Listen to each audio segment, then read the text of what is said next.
উত্তরের সাথে মিলিয়ে দক্ষিণ জনপদে মাঘের শীত পড়ছে জাঁকিয়ে, কিন্তু সেই শীত ততটা অনুভূত হচ্ছে না দিনে যতটা হচ্ছে রাতে।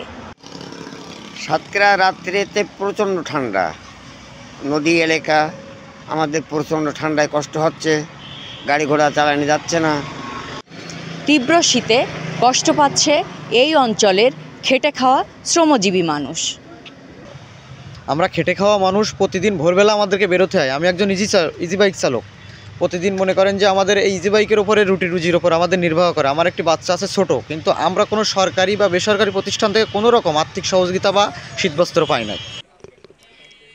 এর মধ্যে কোনো সংগঠন দিচ্ছে শীতবস্ত্র, তবে তা শীতার্ত মানুষের সংখ্যা বিবেচনায় খুবই কম। শীতের জন্য ভ্যান চালাতে পারতাম না, এখন এই শীতের পোশাক পেয়ে আমাদের ভ্যান চালাতে এখন সুবিধা হচ্ছে। আমরা শীতের পোশাক পেয়ে খুব সন্তুষ্ট। এই যে মাঘের শীত পড়েছে, এই শীতই খুব কষ্ট পাচ্ছি। গরম লেপ খাতা নেই, কিছু না। আমরা গরিব মানুষ কি করে বাঁচবো? সরকার আমাদের দিকে যেন একটু লক্ষ্য করে, যাতে আমরা একটু গরম কাপড় চোপড় পেতে পারি। আবহাওয়া অফিস বলছে মাঘের শেষে দক্ষিণ জনপদে আসছে শৈত্যপ্রবাহ। সর্বনিম্ন তাপমাত্রা ছিল 12.2 ডিগ্রি সেন্টিগ্রেড। তো এই টেম্পারেচার আগামী 2-1 দিনে হয়তো আর একটু বৃদ্ধি পেতে পারে, রাত এবং দিনের তাপমাত্রা। তারপরে আগামী সপ্তাহে হয়তো টেম্পারেচার আর একটু কমবে।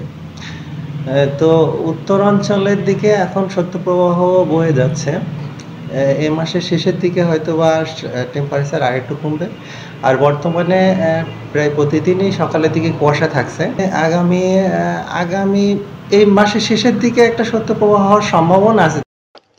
এদিকে জলবায়ু, তার সাথে আবহাওয়া পরিবর্তনের কারণে শীতজনিত রোগ থেকে মুক্তি পেতে স্বাস্থ্য বিভাগ সতর্ক থাকতে বলেছে সবাইকে। আমিনা বিলকিস ময়না, চ্যানেল 24, সাতক্ষীরা।